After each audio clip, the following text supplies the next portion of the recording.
Assalamualaikum warahmatullahi wabarakatuh. Apa kabar Ananda semua? Semoga kita di pagi yang cerah ini diberikan kesehatan dan kekuatan oleh Allah Subhanahu wa taala. Sama-sama kita berserah diri kepada Allah Subhanahu wa taala untuk membuka pembelajaran kita dengan membaca kalimat basmalah. Mari Ananda semua kita baca semua serentak bacaan basmalahnya. Bismillahirrahmanirrahim. Bagi Anda semua, selamat mengikuti pembelajaran Al-Quran Hadis kita di kelas 3 sebagai materi lanjutan dari materi yang sebelumnya. Pada kali ini Bapak akan menyampaikan tentang hukum bacaan qalqalah. Hukum bacaan qalqalah yang sebelumnya kita sudah belajar tentang surat Al-Fatihah, An-Nas, Al-Falaq, dan Al-Ikhlas. Nah, apa gunanya kita mempelajari hukum bacaan qalqalah? Hukum bacaan qalqalah ini merupakan salah satu bagian daripada pembelajaran ilmu tajwid yang tentunya harus kita pelajari, harus Anda pahami, gunanya sebagai rambu-rambu, sebagai pedoman kita dalam membaca Al-Quran, sehingga anak bapak semua kita dapat membaca Al-Quran dengan baik dan benar sesuai dengan kaidah ilmu tajwidnya. Nah, berikut anak bapak semua, Bapak akan sampaikan tentang pengertian qalqalah. Pengertian qalqalah secara bahasa, qalqalah artinya adalah getaran atau pantulan. Jadi apapun yang menimbulkan getaran, suara mikrofon, suara speaker, ataupun bola yang kita lempar ke dinding, bola yang kita lempar ke atas, bola yang kita lempar ke bawah lalu menimbulkan pantulan, menimbulkan getaran, itu adalah qalqalah secara bahasa. Nah, tentunya kali ini yang kita fokuskan adalah qalqalah menurut ilmu tajwid. Nah, ini dia qalqalah menurut ilmu tajwid, itu disebut dengan menurut istilah. Apa artinya? Qalqalah itu adalah membaca Al-Quran dengan cara memantulkan bunyi huruf-huruf qalqalah. Karena terdapat tanda sukun atau tanda mati, atau disukunkan karena kita berhenti atau wakaf membaca Al-Quran di situ. Nah, inilah pengertian Al-Quran secara ilmu tajwid. Yang kata kuncinya adalah memantulkan bunyi huruf-huruf qalqalah. Kenapa dipantulkan? Karena ada dua. Pertama, karena ada di huruf qalqalah itu tanda sukun atau tanda mati. Yang kedua, pada huruf qalqalah itu dia berharokat, dia berbaris, tapi kita sukunkan karena kita wakaf, karena kita berhenti membaca Al-Quran di situ. Berikut Anda tentang huruf-huruf qalqalah. Di antara 28 atau 29 huruf hijaiyah itu ada dibagi kelompok-kelompoknya, ada termasuk huruf izhar, ada huruf ifa, iqlab, ifa, dan juga huruf qalqalah. Nah, kita sekarang akan fokus pada huruf qalqalah. Nah, ini dia huruf qalqalah. Ada qaf, to, ba, jim, dal. Qaf, to, ba, jim, dal. Ada 5 ini. 1, 2, 3, 4, 5. Untuk lebih memudahkan anak bapak semua dalam menghafal, mengingat huruf qalqalah ini bisa disebut dengan qutbu jadin. Qutbu jadin itu adalah qaf, to, ba, jim, dal. Atau untuk lebih mudah lagi bisa disebut dengan baju di toko. Apa itu baju di toko? Ba, jim, dal, to, qaf. Nah, ini adalah huruf qalqalah. Ini juga huruf qalqalah. Nah, ini merupakan gabungan dari yang di atas ini. Berikut Bapak sampaikan tentang pembagian qalqalah. Sesungguhnya pembagian qalqalah itu terbagi kepada dua. Yang pertama disebut dengan qalqalah sughra atau qalqalah kecil. Yang kedua disebut dengan qalqalah kubra atau qalqalah besar. Berbeda saja, kecil, besar.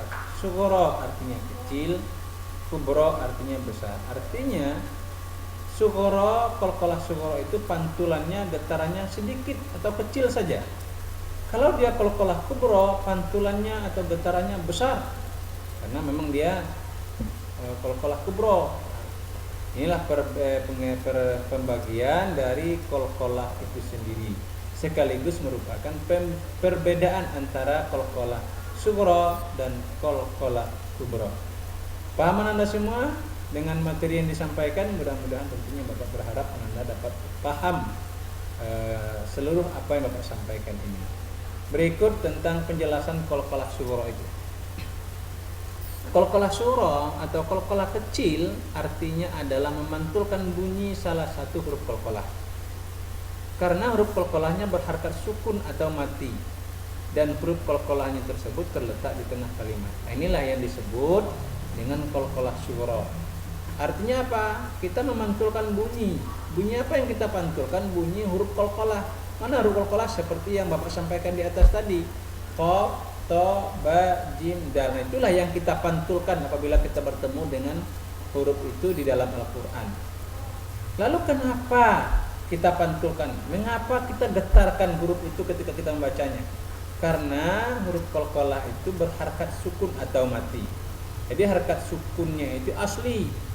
Memang betul-betul huruf qalqalahnya itu berharakat sukun, bertanda mati, dan dia terletak di tengah kalimat. Nah, ini ciri dari qalqalah sughra itu.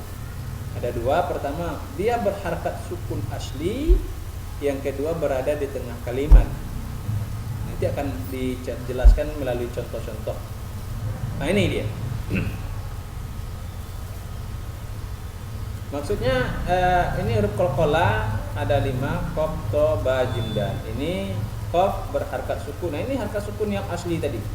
Kemudian berada di tengah kalimat. Ta juga demikian, sukunnya asli di tengah kalimat. Ba juga demikian, sukunnya asli di tengah kalimat.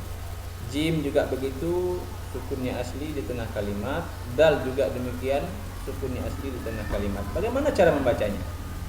Iqtaraba. Iqtaraba. Ada pantulan, ada getaran. Tidak boleh kita baca iqtaraba. Salah. Iqtaraba. Salah. Yang kedua, huruf qalqalahnya itu at-ta'amahum. At-ta'amahum. At-ta'amahum. Nah, to-nya ini bergetar. Tidak boleh kita baca at-amahum. At-amahum. Yang ketiga, absarihim. Absarihim. Tidak boleh kita baca absarihim. Absarihim. Tidak bergetar dia. Kemudian yang keempat, naj'al. Naj'al. Nah, ini yang benar. Tidak boleh kita baca naj'al.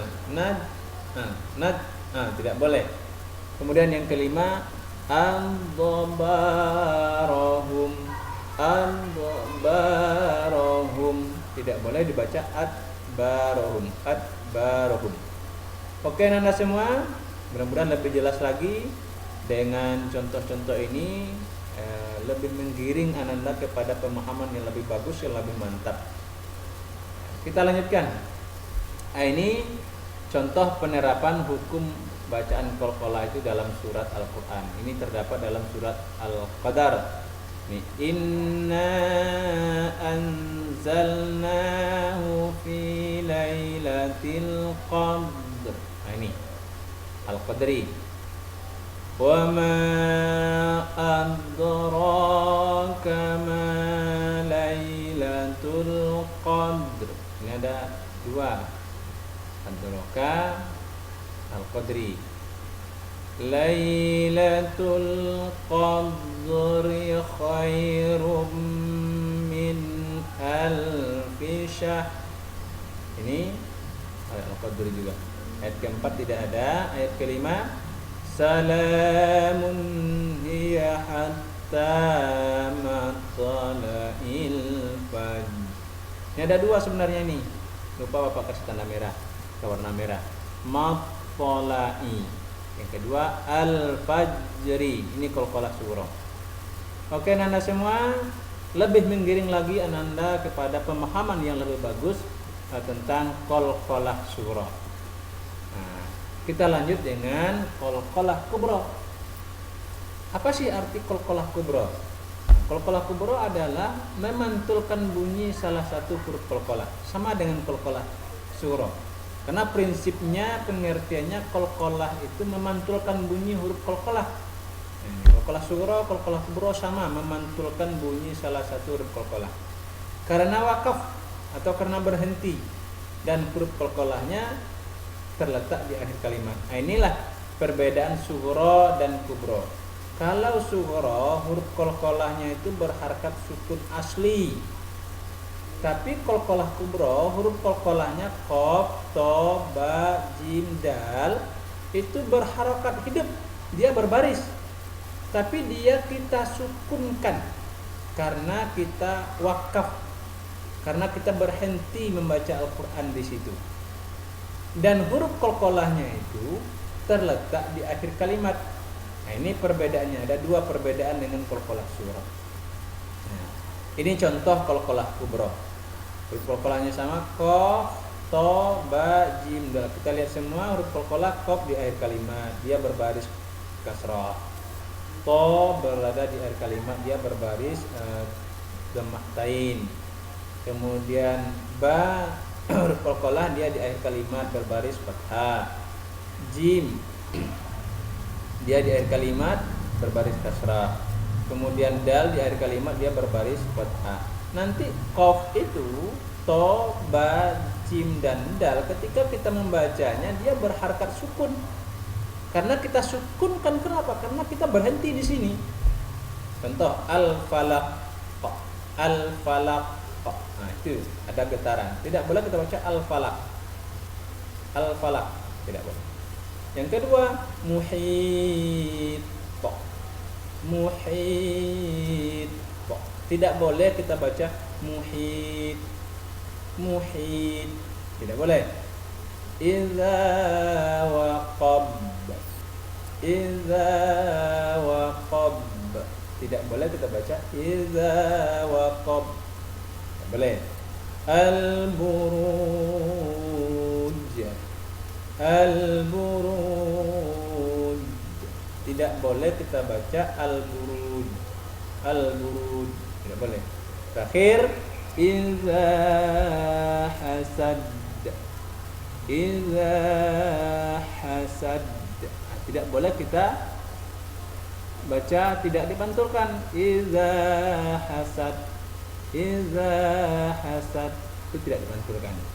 Oke, Anda semua, ini contoh dalam ayat Al-Quran terdapat dalam surat Al-Falaq. Qul a'udzu birabbil falaq. Al-falaq. Ini qalqalah kubra. Min syarri ma khalaq. Ini ma khalaq.